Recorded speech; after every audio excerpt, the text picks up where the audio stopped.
The scent of white lilies and polished wood filled the air, a cloying, funereal perfume that felt suffocating. It was a smell I knew would haunt me for the rest of my days, forever linked to the worst day of my life. My husband, Richard, the man who had been my anchor for 35 years, was gone. People drifted past me in a somber parade of black suits and hushed condolences.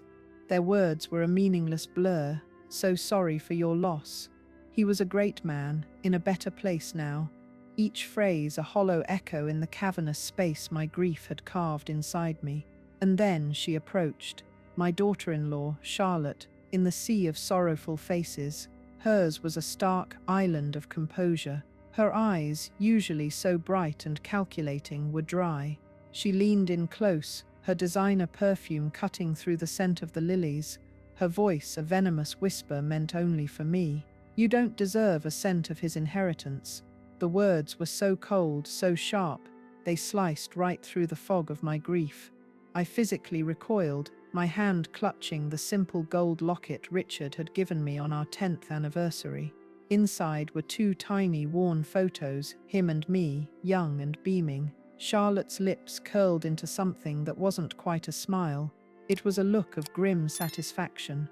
He built an empire, $37 million. That needs to go to the people who really matter now, to his legacy. To Leo and me.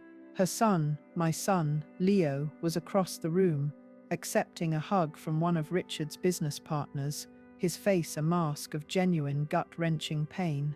He had no idea that his wife was standing here, not mourning his father, but staking her claim on his fortune like a vulture circling a fresh kill. In that single brutal moment, I understood that my battle wasn't just with the crushing weight of loss. It was against a chilling, predatory greed that wore the face of family. Charlotte saw Richard as a walking bank account, a number on a spreadsheet. I saw the man who sang off-key in the shower, who had a secret obsession with bad detective novels, whose hand I held every night before we fell asleep. She had forgotten, or perhaps never knew, that the woman he shared his life with was not some frail, silent accessory. I was the co-architect of our world, the keeper of his secrets, the one who knew the man behind the millions, and as the lawyers prepared to read the will, I held on to that truth like a shield. This wasn't just about money, it was about respect, it was about love, and I was about to find out which one truly had the last word. I'm glad to have you here. Follow my story until the end, and comment the city you're watching from so I can see how far my story has reached. And if you enjoy stories like mine, consider subscribing to the channel for more. The days that followed the funeral were a strange, disorienting haze. The sprawling house we'd shared for 3 decades, once filled with Richard's booming laughter and the scent of his pipe tobacco, was now achingly silent. The silence was an entity in itself, pressing in on me from all sides. Every creak of the floorboards sounded like a footstep that wasn't his. I'd find myself walking into his study, expecting to see him hunched over his desk, a pair of reading glasses perched on his nose, only to be met with an empty leather chair. The grief was a physical weight, a constant pressure in my chest that made it hard to breathe. Charlotte and Leo had decided to stay with me for a while. "To help you through this, Mom," Leo had said, his eyes filled with a sad, earnest concern that I knew was genuine. He was a good son, kind and gentle, perhaps too much so. He had his father's heart, but not his backbone. Charlotte's reason for staying, however, felt far less altruistic. She moved through my house with an unnerving proprietary air, as if she were already its mistress. She'd pick up one of my porcelain figurines, a piece from a collection Richard and I had painstakingly built over years of travel, and say, "This is lovely, Eleanor. It would probably fetch a pretty penny at auction." She wasn't admiring it, she was appraising it. One afternoon, I found her in Richard's study, not looking at photos or reminiscing, but going through the files in his desk drawers. She didn't even have the decency to look guilty when I walked in. "Just getting a handle on things," she said with a breezy confidence, pulling out a thick folder labeled investments.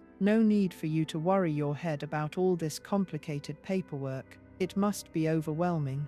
I'm perfectly capable of understanding our finances, Charlotte. I replied, my voice steadier than I felt. Richard and I made every one of those decisions together. She gave me a patronizing smile, the kind one gives to a confused child. Of course you did, dear. But Richard was the genius, wasn't he? It's a lot for one person to manage. She patted my arm. Leo and I are here to help shoulder the burden. Her help felt more like a siege. She started talking about the house. It's far too big for one person, don't you think? She mused over dinner one evening, pointedly looking around the grand dining room where we'd hosted countless family holidays. The upkeep alone must be astronomical. You could downsize to a lovely little condo, something more manageable. Leo, bless his heart, tried to mediate. Charlotte, Mom loves this house. We have so many memories here, and memories are wonderful, darling, she cooed, placing her hand over his. But we have to be practical. We have to think about the future, about securing the legacy. Her use of the word legacy was a constant grating refrain. It wasn't about preserving Richard's memory, it was about preserving the money. I'd watch her from the corner of my eye as she walked through the rooms, her gaze lingering on the artwork, the antique furniture. It was an inventory, a cold, clinical assessment of value. I started retreating into my memories of Richard, finding solace in the past. I remembered our early years, living in a tiny two-bedroom apartment, so poor we counted every penny. Richard was a dreamer, an engineer with a wild idea for a new type of water filtration system. Everyone told him he was crazy. Banks rejected his loan applications, one after another, but I never doubted him. I worked 2 jobs, as a librarian and a waitress, so he could spend his days and nights tinkering in our garage, which he'd converted into a makeshift lab. I remembered the night he finally had a breakthrough. He came into the apartment at 3 a.m., covered in grease and smelling of solder, his eyes shining with an almost manic light. I did it, Elle. I think I finally did it. He lifted me up and spun me around our tiny living room, laughing with pure, unadulterated joy. There was no $37 million then. There was just us, a shared dream, and the unshakable belief we had in each other. That was the man I loved. That was the legacy I cared about. Not the stock portfolios or the real estate holdings, but the memory of his passion, his resilience, his unwavering partnership. Charlotte, with her talk of auctions and condos, would never understand that. She hadn't been there for the struggle, only for the spoils. My relationship with Leo grew strained. Charlotte was a master manipulator, subtly poisoning him against me. She'd sigh dramatically after I'd made a simple request, and when Leo asked what was wrong, she'd say, "Oh, nothing, honey. Your mother is just grieving. She's not herself." She made him feel that my desire to hold on to my home and my life was a symptom of emotional instability. "Mom, maybe Charlotte has a point," he said to me one afternoon, his brow furrowed with worry. "Maybe a smaller place would be less stressful for you. We could find a beautiful apartment near us." "This is my home, Leo," I said, my voice quiet but firm. "This is where your father and I built our life. I'm not leaving. She's just trying to protect you," he insisted, but his words sounded hollow, like a line he'd been fed. "Is she?" I asked, looking him directly in the eye, "or is she trying to protect the inheritance?" Leo flinched as if I'd slapped him. The accusation hung in the air between us, ugly and undeniable. He couldn't meet my gaze. In his silence, I had my answer. He was caught in her web, and I was truly on my own. The date for the reading of the will was set for the following week. I felt a knot of dread and determination tighten in my stomach. Charlotte thought she was dealing with a frail, grieving widow she could easily push aside. She was about to find out how wrong she was. The pressure campaign intensified with each passing day. It was a war of attrition, fought not with raised voices but with insidious suggestions and feigned concern. Charlotte had the uncanny ability to make the most outrageous propositions sound like common sense. She started inviting a man named Gregory over to the house. He was a slick, immaculately dressed financial advisor, who was, of course, a close personal friend of hers. "Gregory just wants to help us get a clear picture of the estate, Eleanor," she explained, ushering him into Richard's study, as if she owned the place. "He's the best in the business. I sat through a meeting with him, my hands clasped tightly in my lap. Gregory spoke in a rapid-fire stream of financial jargon: asset liquidation, portfolio diversification, tax-efficient wealth transfer, all of it designed to overwhelm and intimidate me. The underlying message was clear: this was all too complex for my simple, grieving mind. "What Mrs. Sterling is suggesting," Gregory said, nodding deferentially toward Charlotte, "is a proactive approach. By liquidating some of the more sentimental assets, like the secondary properties and the art collection, we can consolidate the capital into a more fluid investment vehicle. It simplifies things. For your peace of mind." "My peace of mind comes from being surrounded by the life my husband and I built," I stated, my voice dangerously calm. "Those sentimental assets are my memories. They are not for sale." Charlotte sighed, a performance of pure exasperation for Leo's benefit. "See, this is what I mean, Leo. She's thinking emotionally, not logically. We have to protect her from making poor decisions in her state." Leo looked torn, his gaze flickering between me and his wife. "Mom, he's just offering advice. No one's forcing you to do anything." But they were forcing my hand, creating an atmosphere of such intense pressure that agreeing with them would seem like the only path to peace. Charlotte's tactics were clever. She never confronted me directly when we were alone. She saved her performances for when Leo was present, painting me as stubborn, irrational, and lost in grief. She began to isolate me from my own support system. My oldest friend, Margaret, called one afternoon. Charlotte answered the phone. I overheard her side of the conversation from the living room. "Oh, she's resting right now, Margaret." "Yes, it's been very hard on her. She's quite confused most of the time. The doctors say she needs absolute quiet." "I'll be sure to tell her you called." When I confronted her, she was the picture of innocence. "I was just trying to protect your rest, Eleanor.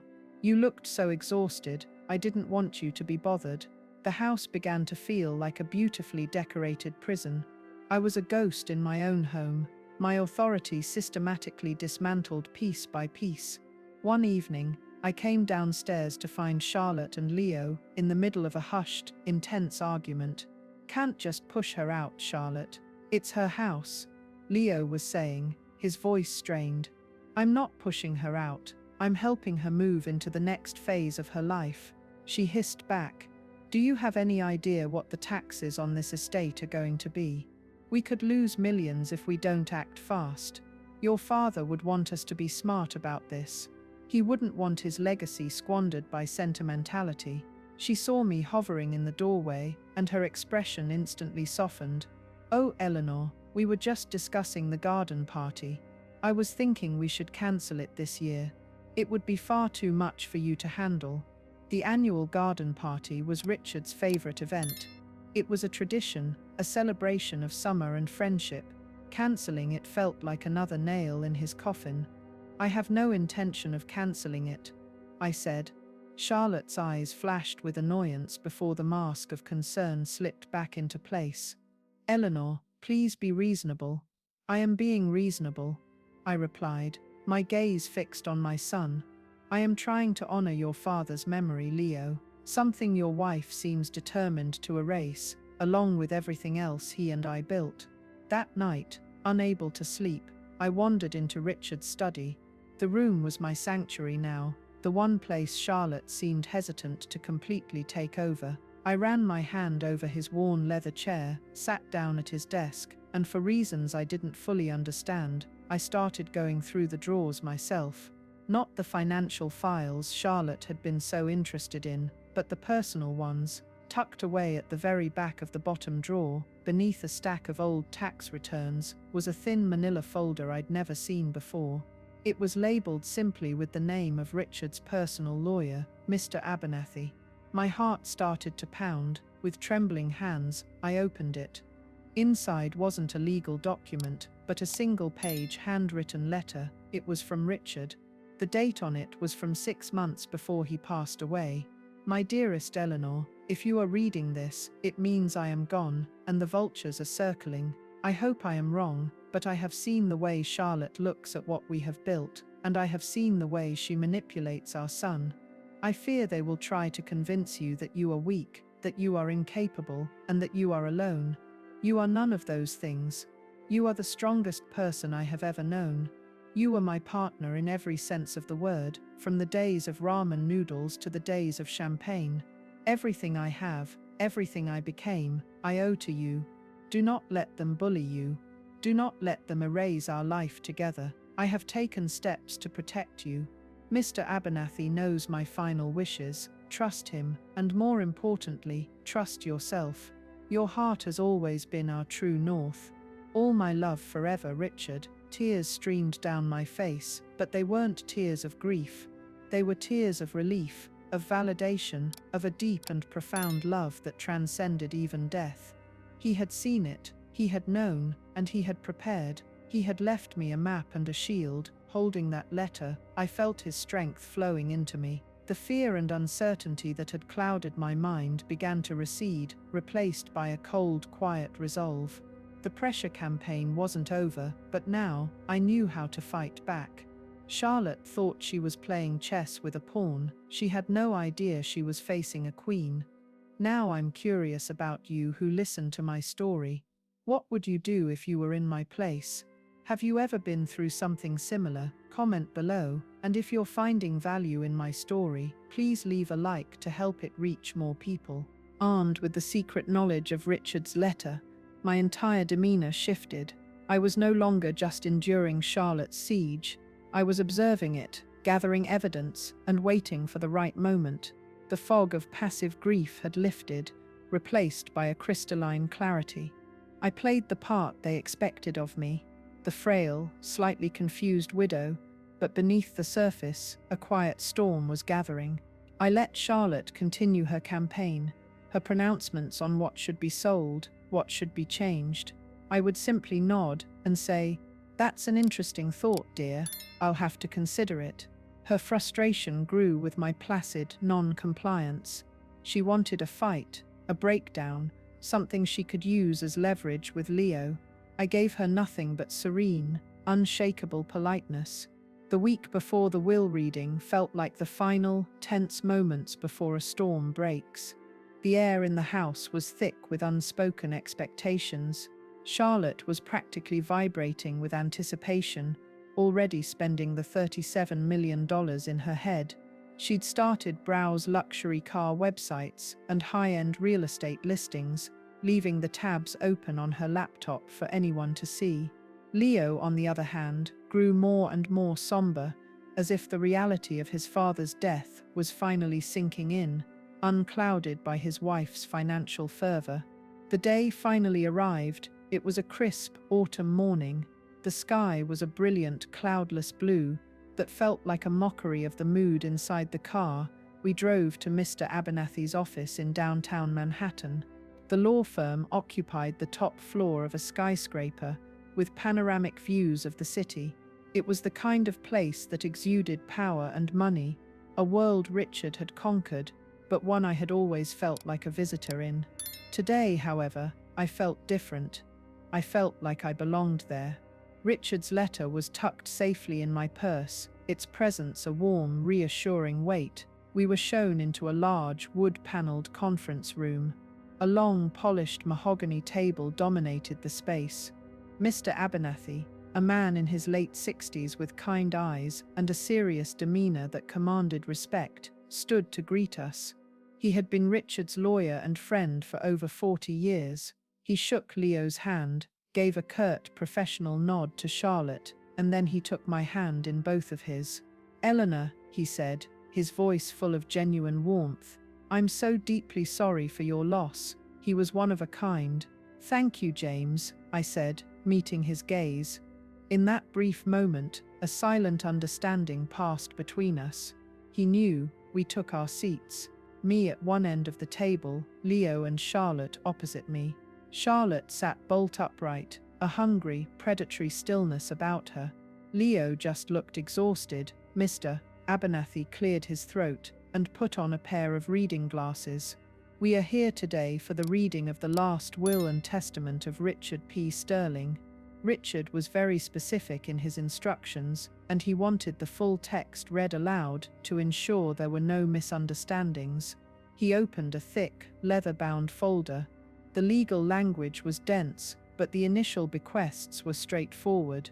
There were generous donations to the university where he'd earned his engineering degree, and to the local library where I had worked for so many years. There were smaller, personal bequests to his sister, a few old friends, and to our longtime housekeeper, Maria. With each name read, I could feel Charlotte's impatience growing. This was just the opening act. She was waiting for the main event. Finally, Mr. Abernathy arrived at the section titled Distribution of Primary Estate. All my remaining assets, including all stocks, bonds, real estate holdings, and liquid capital, estimated at a value of $37 million, shall be placed into a revocable living trust, to be known as the Sterling Family Trust. Charlotte leaned forward, her eyes gleaming. This was it.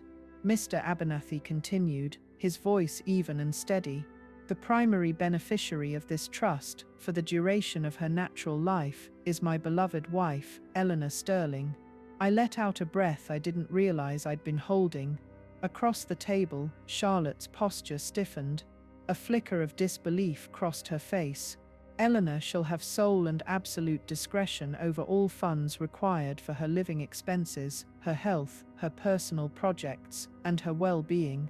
She is to want for nothing. The family home at 14 Willow Creek Lane is to remain in her possession for as long as she desires to live there, with all costs of maintenance, taxes, and upkeep to be paid from the trust. Charlotte's perfectly made-up face was beginning to show cracks. What about Leo? She demanded, her voice sharp, forgetting the decorum of the setting. He's his only son. Mr. Abernathy held up a hand. I am getting to that, Mrs. Sterling. Please, he adjusted his glasses and read on. To my son Leo Richard Sterling, I bequeath an annual allowance from the trust, the amount of which is to be determined by the trustee in consultation with my wife, Eleanor. Charlotte let out a small strangled gasp. An allowance, determined by me. The look she shot me was pure venom. But Richard wasn't done. Mr. Abernathy turned the page. There is one more section here. Richard called it a personal addendum. He was very insistent it be included. He cleared his throat again, and the tone of his voice shifted slightly, becoming less that of a lawyer and more that of a man reading a friend's final words.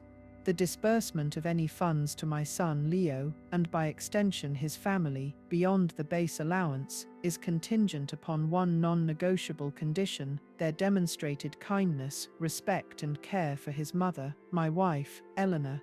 The trustee, in consultation with Eleanor, will make an annual review.